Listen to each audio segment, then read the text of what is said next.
Estamos de regresso, mesmo em cima das 3 da tarde. Vamos daqui a pouco ao encontro das suas dúvidas relacionadas com diabetes ou endocrinologia, mas antes disso vamos precisamente assinalar o Dia Mundial da Diabetes. Já sabe que pode ir inscrevendo-se, marcando para isso o número de telefone 225083297 ou ir à boleia do endereço de e-mail consultório@portocanal.pt. Portanto, por escrito, também pode partilhar connosco toda esta informação e aqui ver, portanto, todas as suas questões esclarecidas. E para assinalar este dia está connosco a doutora Ana Isabel Pereira, médica endocrinologista, a quem agradeço a presença. É um gosto recebê-la. Muito obrigada, Sra. Doutora. É um gosto, de facto, recebê-la aqui no consultório. Dizia eu há pouco que é importante olharmos para estes números que estão a marcar o dia de hoje. Cerca de 40% dos portugueses com diabetes não sabe que tem a doença e, portanto, quem não tem esta doença gostava de saber como é que é possível uma pessoa viver com diabetes sem saber que a tem e o que é que nós temos que fazer, que trabalho é possível fazer para conseguirmos inverter também esta percentagem. Muito bem, muito obrigada. Obrigada. Em primeiro lugar, dizer que é um gosto estar aqui. Obrigada a nós, muito obrigada.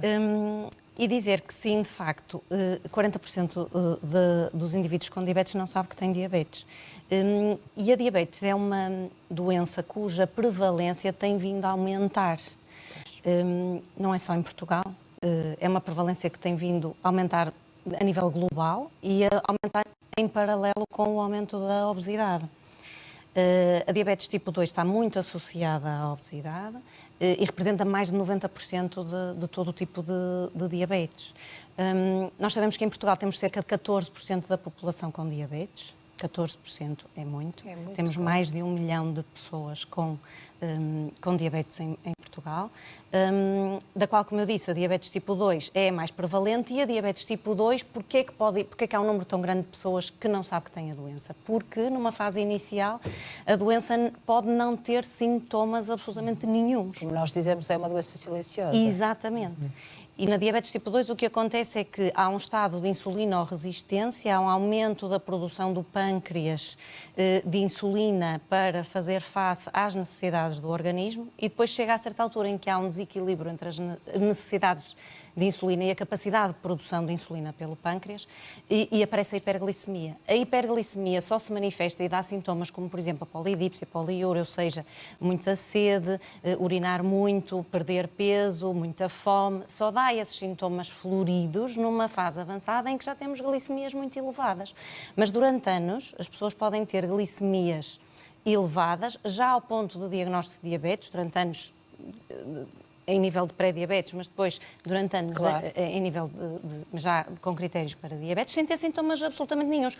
O que não quer dizer, e aí é que está, o que não quer dizer que a ausência de sintomas não significa que essa hiperglicemia crónica não esteja já a fazer dano. Pois. E alguns doentes são inclusivamente diagnosticados numa altura em que já têm complicações e são internados com complicações e até inclusivamente podem descobrir que têm diabetes numa altura em que até já complicações estão a surgir. Como é que nós podemos prevenir isto? O que é que nós podemos fazer em relação a isso? Nas análises periódicas, nas análises ditas de rotina, a glicose tem que estar. A glicose tem que estar sempre presente.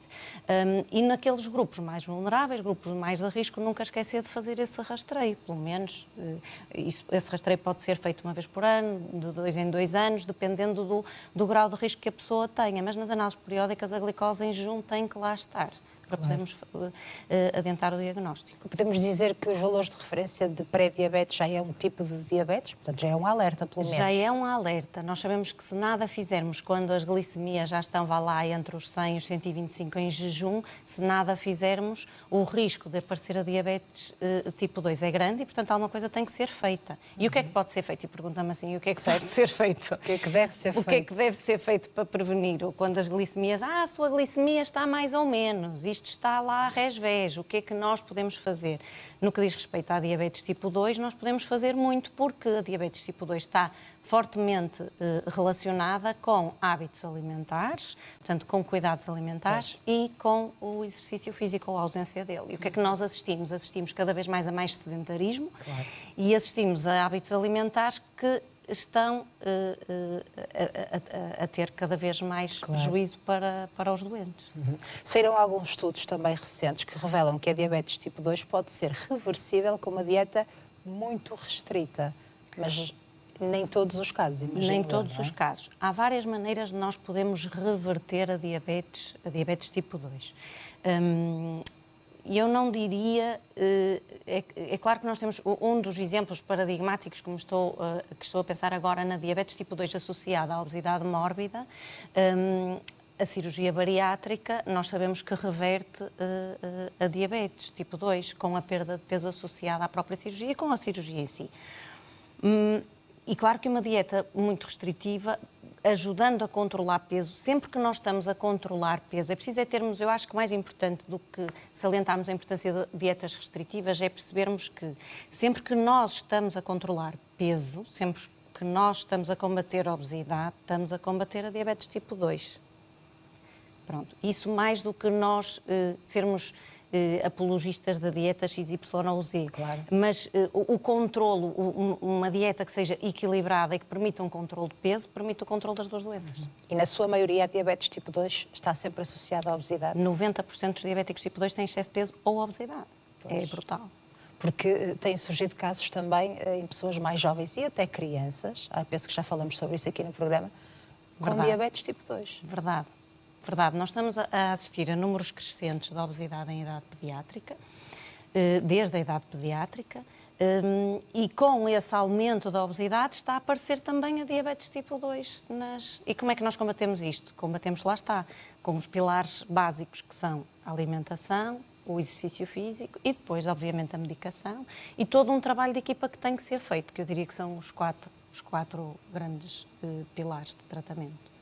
Portanto, a diabetes afeta 1,5 milhão de pessoas. Eu ainda me lembro de dar a notícia de que a diabetes afetava 1 milhão de portugueses, já estamos num 1,5 milhão, não é?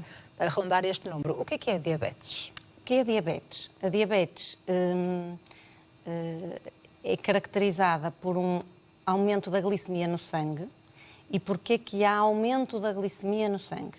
Há aumento da glicemia ou porque o pâncreas não é capaz de produzir insulina, ou porque, para além disso, há uma resistência à ação da insulina, o que acontece no excesso de peso e obesidade.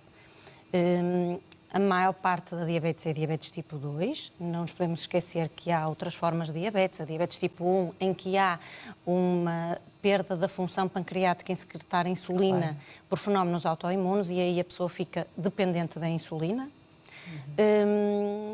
E há outras formas de diabetes, como a diabetes estacional, que é aquela que surge na gravidez, mas o que é que caracteriza toda a diabetes mellitus? O que caracteriza a diabetes mellitus é a elevação de glicemia no sangue. Mas a diabetes tipo 1 é completamente diferente da diabetes tipo 2, A diabetes tipo 1 é totalmente diferente. Na diabetes tipo 1 nós temos uma incapacidade do pâncreas de produzir insulina e nós temos que tratar com insulina para fazer aquilo que um pâncreas normal faria. E o que é que um pâncreas normal faz na ausência de diabetes? Produz sempre uma quantidade dita basal ou uma contínua quantidade de insulina e depois, quando nós comemos, produz insulina para conseguirmos que a glicose que vem dos alimentos seja absorvida sem dar hiperglicemia no sangue. Portanto, ao tratarmos a diabetes tipo 1, temos que tratar com diferentes tipos de insulina. Porquê é que recentemente também têm surgido mais casos de crianças e adolescentes com diabetes tipo 1? Pós esta pandemia da Covid-19? Pronto. Alguma explicação? Sim. Portanto, no que diz respeito ao aparecimento da diabetes tipo 1, nós temos, há sempre uma ligação que nós fazemos em infecções víricas, sejam elas as que forem, e portanto não podemos pôr de parte a hipótese de que qualquer infecção vírica possa despoltar um fenómeno de reação autoimune que depois leva a uma destruição das células beta do pâncreas, que são as células produtoras de insulina. Claro, essa pode ser também uma das explicações. E as formas de tratamento também são diferentes, não é? As formas de tratamento também são diferentes. Eu diria que, no que diz respeito à diabetes tipo 2, todas as campanhas de sensibilização que possam existir, são fundamentais, no sentido de apostarmos quer na alimentação, quer no exercício físico para nós podermos tratar e prevenir a diabetes tipo 2. Mas muitas vezes é preciso recorrer à medicação também. Obviamente, é outro dos pilares fundamentais, não é? Temos a alimentação, temos o exercício, temos a medicação, e a medicação na diabetes tipo 2, nós hoje temos fármacos não só que tratam a hiperglicemia, mas também fármacos modificadores de prognóstico, protetores mesmo, do ponto de vista cardiovascular e do ponto de vista renal. portanto, temos toda uma série de fármacos que podemos usar para melhor tratarmos a diabetes tipo 2. Mas sem a ajuda da alimentação, sem a ajuda do exercício físico e sem um trabalho de equipa entre o médico e o paciente, e a pessoa que vive com a diabetes, é muito difícil alcançar sucesso. Portanto, muito importante, mais do que nós tratarmos a diabetes, é fundamental que o doente se saiba tratar. Claro. Que o doente saiba viver com a doença. Isto é fundamental, quer na diabetes tipo 1, quer na diabetes tipo 2, claro. Obviamente. O saber lidar com a doença, o saber usar os medicamentos, o saber tratar as hipoglicemias quando elas surgem, tudo isso é fundamental e isso faz parte da educação terapêutica, que é algo completamente... Exatamente, que eu ia questionar precisamente o que é a educação terapêutica. A educação terapêutica é algo que engloba um trabalho, e eu assento a educação terapêutica num trabalho de equipa fundamental entre o profissional de saúde e a pessoa que vive com diabetes, e que passa por capacitar o doente, dar ao doente as ferramentas para que o doente saiba e consiga lidar com a doença.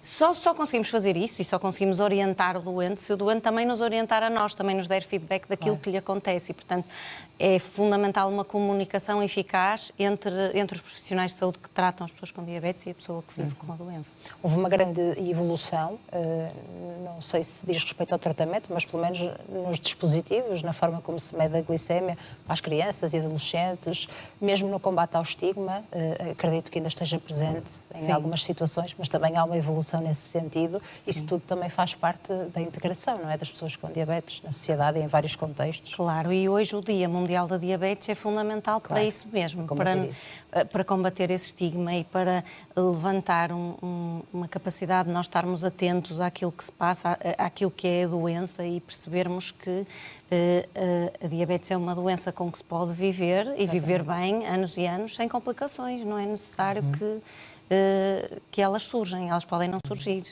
E como a sua doutora diz, é importante que a pessoa conheça bem a sua doença, saiba bem trabalhar, neste caso com os dispositivos, não é? Que já estão muito evoluídos, conhecer bem a medicação e assim ter uma qualidade de vida, fazer tudo, trabalhar, exercício físico. Exatamente. E é preciso manter sempre aquela dieta restrita de cozidos e grelhados, ou claro que a pessoa também pode ter os seus almoços e jantares entre amigos? Claro que pode ter almoços e jantares entre amigos. No que diz respeito à alimentação, e ainda bem que me coloca essa questão, é importante percebermos que a alimentação que nós recomendamos à população em geral não está muito longe da alimentação que um diabético deve fazer. Claro. E, portanto, dizermos que o doente diabético deve comer frutas, legumes, sopa, às refeições, todos nós devíamos comer. Claro. E aquilo que nós nos apercebemos na prática clínica é que aqueles doentes que têm rotinas em que a alimentação inclui os legumes por sistema nas refeições principais, e eu falo aqui na sopa porque no nosso país temos que falar na nossa sopa de legumes, como é óbvio, e aqueles doentes que começam a refeição com uma sopa de legumes, que têm uma alimentação rica em legumes, estão muito mais protegidos do ganho de peso, da obesidade, da diabetes tipo 2 e os que têm diabetes de controlarem a própria doença. Pronto. Isto é um aspecto que é a presença de fibras e de legumes na alimentação. Por outro lado, explicar a necessidade da redução de refrigerantes e doces de uma maneira geral. Eu lembro-me de ser pequenina e os doces existiam na festa de anos, não era no dia-a-dia. E hoje é vulgar nós sermos confrontados com a presença de refrigerantes no dia-a-dia, de doces no dia-a-dia, de alimentos processados riquíssimos em sal e açúcar no dia-a-dia, e que era uma coisa que aqui há uns anos atrás não acontecia da mesma forma. Portanto, esse é outro aspecto. Falando nos refrigerantes, não posso deixar de falar na importância de bebermos água. Muitas vezes não bebemos a água que necessitamos. Claro. E isso é fundamental, não é? E também, obviamente, que os fritos e os alimentos altamente ricos em gorduras não vão ser benéficos, mas não é para o diabético, é para a população em geral, não é? Portanto, quando nós dizemos que um doente diabético deve ter as refeições, deve-se ir alimentando ao longo do dia para evitar chegar ao fim do dia cheio de fome, isso são as recomendações que nós damos a outras pessoas que não têm diabetes. Devem respeitar o horário das refeições, devem evitar estar muitas horas sem comer. Portanto, muito daquilo que nós dizemos e que é necessário para o diabético é também para qualquer outra pessoa, mesmo que não tenha mesmo que não tenha diabetes. Muito bem.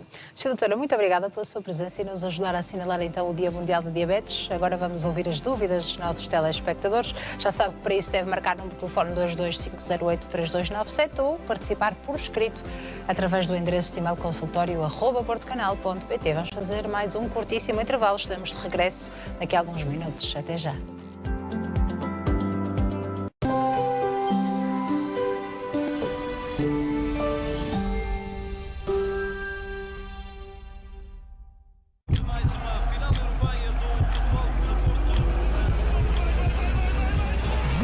Presenças marcantes com muitas vitórias. Estamos no pódio da Europa. Champions é Porto.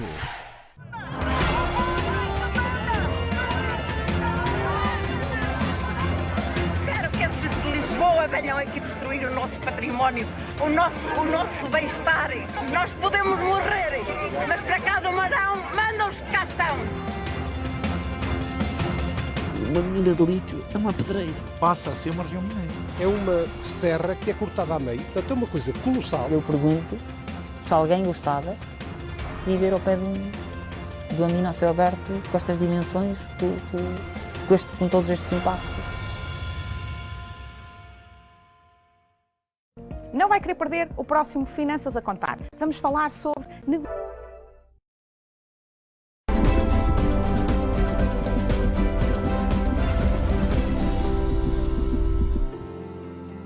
Estamos de regresso, mesmo em cima das 3 da tarde. Vamos daqui a pouco ao encontro das suas dúvidas relacionadas com diabetes ou endocrinologia, mas antes disso vamos precisamente assinalar o Dia Mundial da Diabetes. Já sabe que pode ir inscrevendo-se, marcando para isso o número de telefone 225083297 ou ir à boleia do endereço de e-mail consultório@portocanal.pt. Portanto, por escrito, também pode partilhar connosco toda esta informação e aqui ver, portanto, todas as suas questões esclarecidas. E para assinalar este dia está connosco a doutora Ana Isabel Pereira, médica endocrinologista, a quem agradeço a presença. É um gosto recebê-la. Muito obrigada, Sra. Doutora. É um gosto, de facto, recebê-la aqui no consultório. Dizia eu há pouco que é importante olharmos para estes números, números que estão a marcar o dia de hoje. Cerca de 40% dos portugueses com diabetes não sabe que tem a doença e, portanto, quem não tem esta doença gostava de saber como é que é possível uma pessoa viver com diabetes sem saber que a tem e o que é que nós temos que fazer, que trabalho é possível fazer para conseguirmos inverter também esta percentagem. Muito bem, muito obrigada. Obrigada. Em primeiro lugar, dizer que é um gosto estar aqui. Obrigada a nós, muito obrigada. E dizer que sim, de facto, 40% dos indivíduos com diabetes não sabem que têm diabetes. E a diabetes é uma doença cuja prevalência tem vindo a aumentar. Não é só em Portugal, é uma prevalência que tem vindo a aumentar a nível global e a aumentar em paralelo com o aumento da obesidade. A diabetes tipo 2 está muito associada à obesidade e representa mais de 90% de todo o tipo de diabetes. Nós sabemos que em Portugal temos cerca de 14% da população com diabetes. 14% é muito. Temos mais de 1 milhão de pessoas com diabetes em Portugal, da qual, como eu disse, a diabetes tipo 2 é a mais prevalente. E a diabetes tipo 2, porquê é que há um número tão grande de pessoas que não sabe que têm a doença? Porque numa fase inicial a doença pode não ter sintomas absolutamente nenhum. Como nós dizemos, é uma doença silenciosa. Exatamente.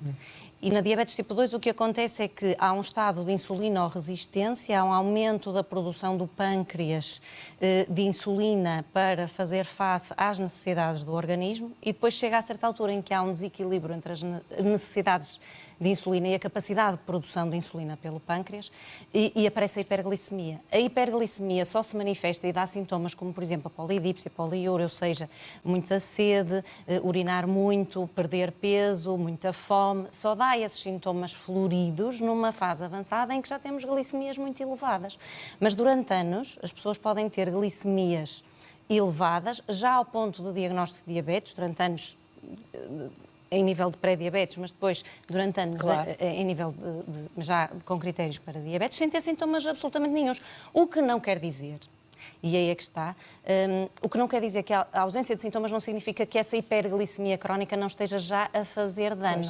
Pois. E alguns doentes são inclusivamente diagnosticados numa altura em que já têm complicações e são internados com complicações e até inclusivamente podem descobrir que têm diabetes numa altura em que até já complicações estão a surgir. Como é que nós podemos prevenir isto? O que é que nós podemos fazer em relação a isso? Nas análises periódicas, nas análises ditas de rotina, a glicose tem que estar. A glicose tem que estar sempre presente. E naqueles grupos mais vulneráveis, grupos mais de risco, nunca esquecer de fazer esse rastreio. Pelo menos, esse rastreio pode ser feito uma vez por ano, de 2 em 2 anos, dependendo do grau de risco que a pessoa tenha. Mas nas análises periódicas, a glicose em jejum tem que lá estar, para podermos adentrar o diagnóstico. Podemos dizer que os valores de referência de pré-diabetes já é um tipo de diabetes, portanto já é um alerta, pelo menos. Já é um alerta. Nós sabemos que se nada fizermos quando as glicemias já estão, vá lá, entre os 100 e os 125 em jejum, se nada fizermos, o risco de aparecer a diabetes tipo 2 é grande e, portanto, alguma coisa tem que ser feita. E o que é que pode ser feito? E pergunta-me assim, o que é que deve ser feito? O que é que deve ser feito? O que é que deve ser feito para prevenir? Quando as glicemias, a sua glicemia está mais ou menos, isto está lá resvés, o que é que nós podemos fazer? No que diz respeito à diabetes tipo 2, nós podemos fazer muito porque a diabetes tipo 2 está fortemente relacionada com hábitos alimentares, portanto, com cuidados alimentares e com o exercício físico ou a ausência dele. E o que é que nós assistimos? Assistimos cada vez mais a mais sedentarismo e assistimos a hábitos alimentares que estão a ter cada vez mais prejuízo para os doentes. Saíram alguns estudos também recentes que revelam que a diabetes tipo 2 pode ser reversível com uma dieta muito restrita, mas nem todos os casos, imagino. Nem todos os casos. Há várias maneiras de nós podermos reverter a diabetes tipo 2. E eu não diria, é claro que nós temos um dos exemplos paradigmáticos, como que estou a pensar agora na diabetes tipo 2 associada à obesidade mórbida, a cirurgia bariátrica, nós sabemos que reverte a diabetes tipo 2 com a perda de peso associada à própria cirurgia e com a cirurgia em si. E claro que uma dieta muito restritiva, ajudando a controlar peso, sempre que nós estamos a controlar peso, é preciso termos, eu acho que mais importante do que salientarmos a importância de dietas restritivas, é percebermos que sempre que nós estamos a controlar peso, sempre que nós estamos a combater a obesidade, estamos a combater a diabetes tipo 2. Pronto, isso mais do que nós sermos apologistas da dieta XY ou Z. Claro. Mas o controlo, uma dieta que seja equilibrada e que permita um controlo de peso, permite o controle das duas doenças. E na sua maioria a diabetes tipo 2 está sempre associada à obesidade? 90% dos diabéticos tipo 2 têm excesso de peso ou obesidade. É brutal. Porque têm surgido casos também em pessoas mais jovens e até crianças, penso que já falamos sobre isso aqui no programa, com diabetes tipo 2. Verdade. Verdade, nós estamos a assistir a números crescentes de obesidade em idade pediátrica, desde a idade pediátrica, e com esse aumento da obesidade está a aparecer também a diabetes tipo 2. E como é que nós combatemos isto? Combatemos, lá está, com os pilares básicos que são a alimentação, o exercício físico e depois, obviamente, a medicação e todo um trabalho de equipa que tem que ser feito, que eu diria que são os quatro grandes pilares de tratamento. Portanto, a diabetes afeta 1,5 milhão de pessoas. Eu ainda me lembro de dar a notícia de que a diabetes afetava 1 milhão de portugueses, já estamos num 1,5 milhão, não é? A rondar este número. O que é a diabetes? O que é a diabetes? A diabetes é caracterizada por um aumento da glicemia no sangue.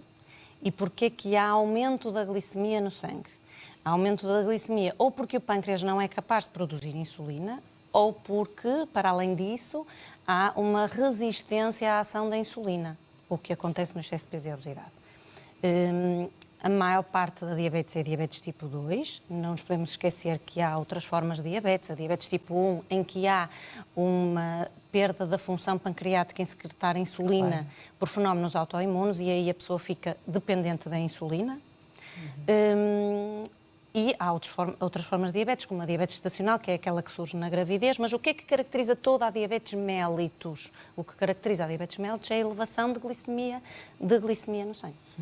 Mas a diabetes tipo 1 é completamente diferente da diabetes tipo 2, Diabetes tipo 1 é totalmente diferente. Na diabetes tipo 1 nós temos uma incapacidade do pâncreas de produzir insulina e nós temos que tratar com insulina para fazer aquilo que um pâncreas normal faria. E o que é que um pâncreas normal faz na ausência de diabetes? Produz sempre uma quantidade dita basal ou uma contínua quantidade de insulina e depois quando nós comemos produz insulina para conseguirmos que a glicose que vem dos alimentos seja absorvida sem dar hiperglicemia no sangue. Portanto, ao tratarmos a diabetes tipo 1, temos que tratar com diferentes tipos de insulina. Porquê é que recentemente também têm surgido mais casos de crianças e adolescentes com diabetes tipo 1? Pós esta pandemia da Covid-19? Pronto. Alguma explicação? Sim.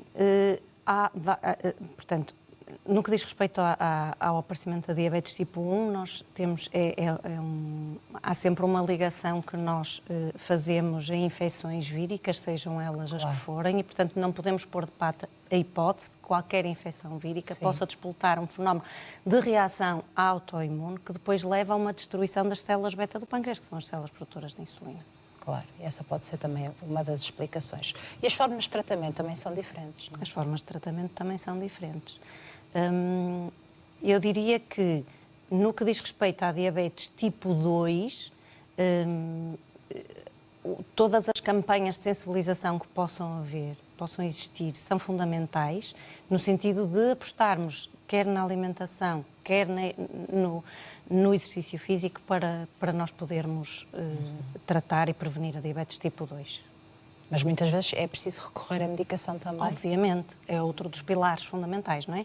Temos a alimentação, temos o exercício, temos a medicação, e a medicação na diabetes tipo 2, nós hoje temos fármacos não só que tratam a hiperglicemia, mas também fármacos modificadores de prognóstico, protetores mesmo, do ponto de vista cardiovascular e do ponto de vista renal.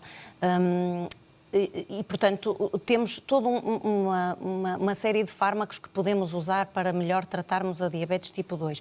Mas sem a ajuda da alimentação, sem a ajuda do exercício físico e sem um trabalho de equipa entre o médico e o paciente e a pessoa que vive com a diabetes, é muito difícil alcançar sucesso. Portanto, muito importante, mais do que nós tratarmos a diabetes, é fundamental que o doente se saiba tratar, que o doente saiba viver com a doença. Isto é fundamental, quer na diabetes tipo 1, quer na diabetes tipo 2, obviamente.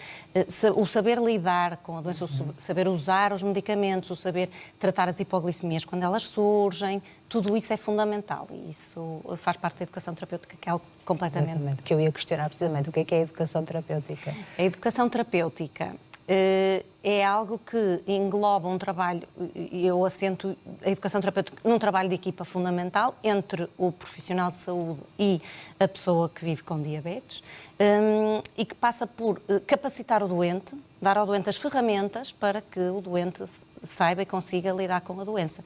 Só conseguimos fazer isso e só conseguimos orientar o doente se o doente também nos orientar a nós, também nos der feedback daquilo que lhe acontece. E, portanto, é fundamental uma comunicação eficaz entre os profissionais de saúde que tratam as pessoas com diabetes e a pessoa que vive com a doença. Houve uma grande evolução, não sei se diz respeito ao tratamento, mas pelo menos nos dispositivos, na forma como se mede a glicémia para as crianças e adolescentes, mesmo no combate ao estigma, acredito que ainda esteja presente em algumas situações, mas também há uma evolução nesse sentido. Isso tudo também faz parte da integração, não é, das pessoas com diabetes na sociedade e em vários contextos. Claro, e hoje o Dia Mundial da Diabetes é fundamental para isso mesmo, para combater esse estigma e para levantar uma capacidade de nós estarmos atentos àquilo que se passa, àquilo que é a doença e percebermos que a diabetes é uma doença com que se pode viver e viver bem anos e anos sem complicações. Não é necessário que elas surjam, elas podem não surgir.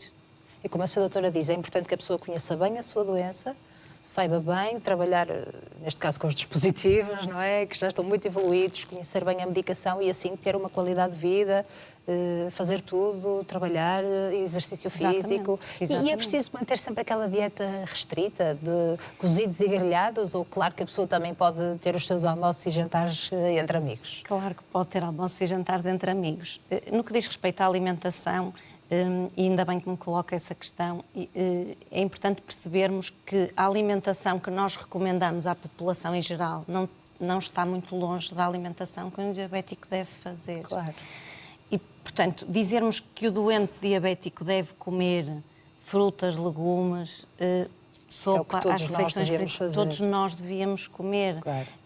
E aquilo que nós nos apercebemos na prática clínica é que aqueles doentes que têm rotinas em que a alimentação inclui os legumes por sistema nas refeições principais, e eu falo aqui na sopa porque no nosso país temos que falar na nossa sopa de legumes, como é óbvio, e aqueles doentes que começam a refeição com uma sopa de legumes, que têm uma alimentação rica em legumes, estão muito mais protegidos do ganho de peso, da obesidade, da diabetes tipo 2 e os que têm diabetes de controlarem a própria doença. Pronto. Isto é um aspecto que é a presença de fibras e de legumes na alimentação. Por outro lado, explicar a necessidade da redução de refrigerantes e doces de uma maneira geral. Eu lembro-me de ser pequenina e os doces existiam na festa de anos, não era no dia-a-dia. E hoje é vulgar nós sermos confrontados com a presença de refrigerantes no dia-a-dia, de doces no dia-a-dia, de alimentos processados riquíssimos em sal e açúcar no dia-a-dia, e que era uma coisa que aqui há uns anos atrás não acontecia da mesma forma. Portanto, esse é outro aspecto. Falando nos refrigerantes, não posso deixar de falar na importância de bebermos água. Muitas vezes não bebemos a água que necessitamos. Claro. E isso é fundamental, não é? E também, obviamente, que os fritos e os alimentos altamente ricos em gorduras não vão ser benéficos, mas não é para o diabético, é para a população em geral, sim, não é? Portanto, quando nós dizemos que um doente diabético deve ter as refeições, deve-se ir alimentando ao longo do dia para evitar chegar ao fim do dia cheio de fome, isso são as recomendações que nós damos a outras pessoas que não têm diabetes. Devem respeitar o horário das refeições, devem evitar estar muitas horas sem comer. Portanto, muito daquilo que nós dizemos e que é necessário para o diabético é também para qualquer outra pessoa, mesmo que não tenha diabetes. Muito bem. Sra. Doutora, muito obrigada pela sua presença e nos ajudar a assinalar então o Dia Mundial da Diabetes. Agora vamos ouvir as dúvidas dos nossos telespectadores. Já sabe que para isso deve marcar no telefone 225083297 ou participar por escrito através do endereço de e-mail consultório@portocanal.pt. Vamos fazer mais um curtíssimo intervalo. Estamos de regresso daqui a alguns minutos. Até já.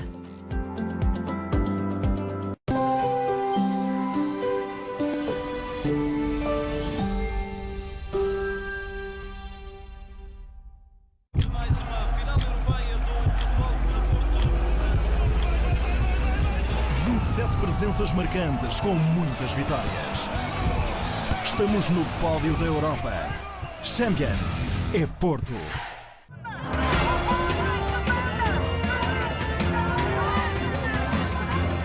Quero que esses de Lisboa venham aqui destruir o nosso património, o nosso bem-estar. Nós podemos morrer, mas para cada marão, manda-os que cá estão. Uma mina de lítio é uma pedreira. Passa a ser uma região mineira. É uma serra que é cortada a meio, portanto é uma coisa colossal. Eu pergunto se alguém gostava de viver ao pé de uma mina a céu aberto, com estas dimensões, com todos estes impactos. Não vai querer perder o próximo Finanças a Contar. Vamos falar sobre